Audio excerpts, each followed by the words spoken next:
안녕하세요. 신규 청약 정보를 다양한 각도에서 깊이 있게 분석해보는 부동산의 비밀입니다. 요즘 서울의 청약 시장이 사실상 올스톱입니다. 올해 초에 영등포 센트레벨 아스테리움, 그 이외에는 실질적으로 서울 청약 중에 알짜라고 우리가 할 수 있는 것들은 아직 분양을 하지 않고 있습니다. 강북구에 올해 초에 한 3개 정도 분양을 했지만 여기는 제가 양심상 적극 추천합니다. 이런 말 못할 정도의 높은 분양가를 보여주고 있어서 그것들은 패스하겠습니다. 지금 서울의 청약시장이 올스톱이 되는 가장 큰 이유는 결국 돈입니다. 건자재 값이 올랐으니까 이대로 공사 못해 하면서 버티기에 들어가는 겁니다. 청약시장의 대장이라고 할 수 있는 둔촌 주공이 저러고 있으니까 다른 아파트 단지도 덩달아 스톱하고 분양가 맘대로 올리세요. 이런 소리 나오길 기다리는 거라고 저는 생각됩니다. 서울 청약을 기다리다 지친 사람들은 결국 비싼 분양가에도 청약을 할 수밖에 없는 구조로 몰고 가는 것처럼 보여집니다. 청약 준비를 하면서 가장 어려운 부분이 계속된 전세살이로 인한 불안한 주거 환경이라고 할 수 있습니다. 이럴 때 공공전세 주변 시세의 80에서 90%로 입주해서 최장 6년 동안 안정적으로 거주할 수 있다면 청약을 준비하는 데 큰 도움이 될 것으로 판단됩니다. 저는 서울에서 역세권 아파트 단지를 전문적으로 중개하고 있고 또 부동산을 운영하고 있는데 요즘 부동산 시장의 상황을 말씀드리면 매매는 거래가 거의 없고 물량이 늘어나고 있습니다. 전세 같은 경우에는 올해 초에 물량이 많이 남아 돌았는데 4월 달에 많이 거래가 돼서 이제는 전세 물량이 거의 소진되는 상황으로 판단됩니다. 같은 서울이라도 지역적으로 조금씩 다를 수 있지만 제가 관리하는 아파트의 분포도가 서울에 한 6개, 7개 구 정도 됩니다. 굉장히 좀 넓은 부분을 제가 커버하고 있는데 제가 그런 입장에서 중개하는 입장에서 한번 봤을 때는 전세는 점점 귀해지고 있다. 이렇게 판단이 됩니다.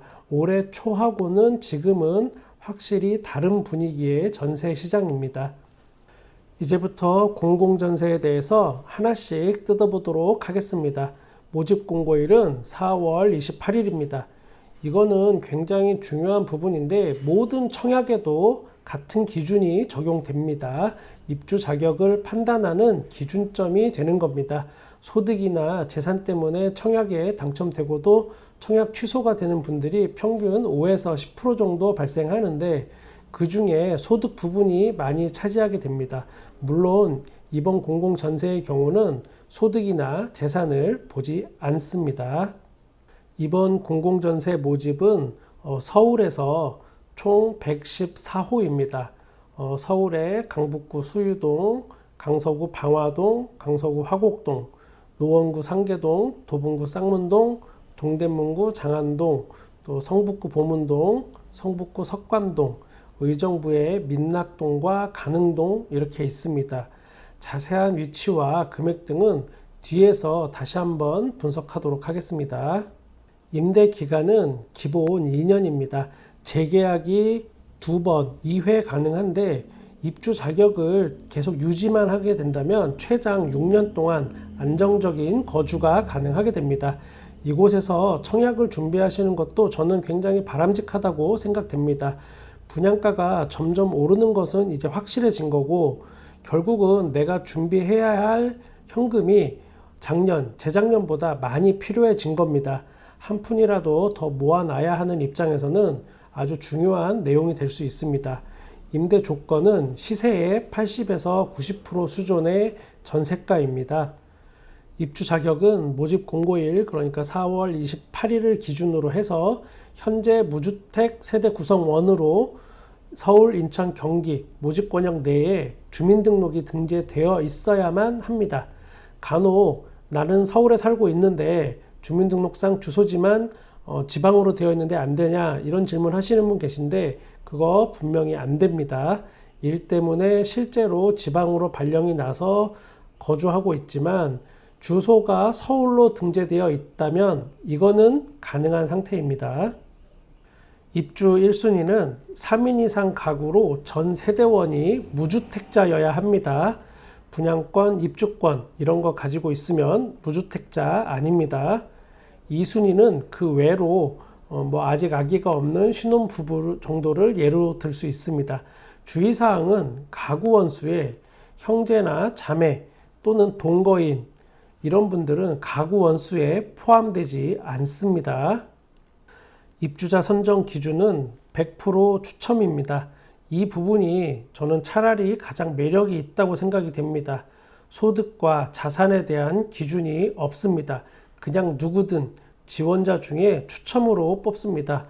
우선권이 없어서 그냥 추첨제 이런 게 어떻게 보면 가장 공평한 것처럼 보이기도 합니다.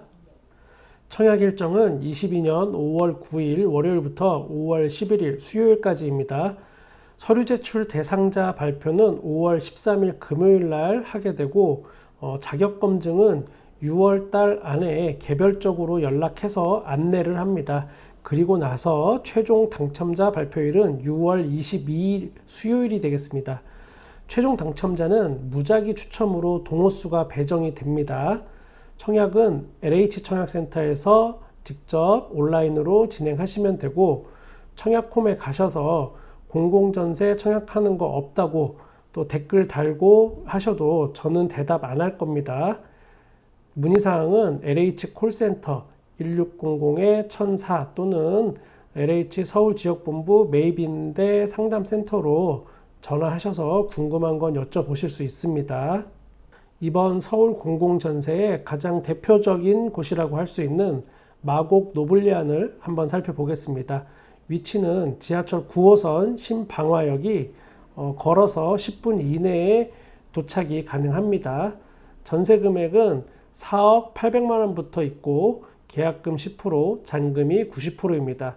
주변에 송화초등학교 그리고 주민센터, 롯데몰이 있어서 생활환경이 좋은 편입니다.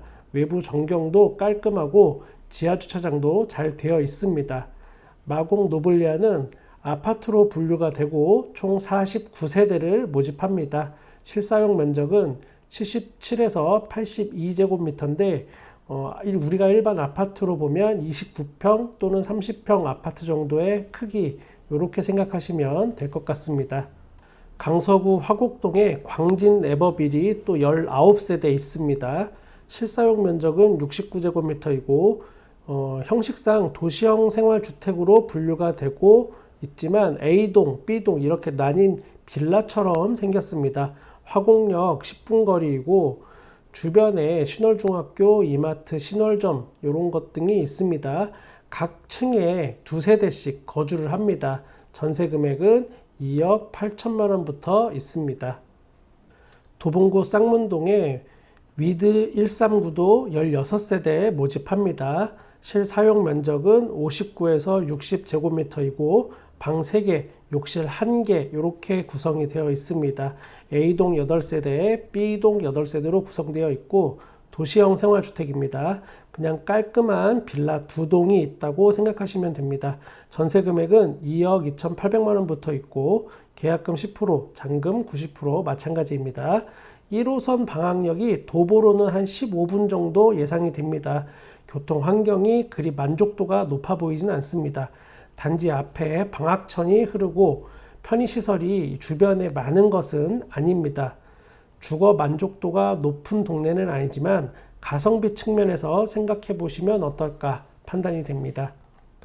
이외에도 의정부에서 6세대, 노원구 상계동에서 7세대, 성북구 석관동에서 13세대 등이 있습니다.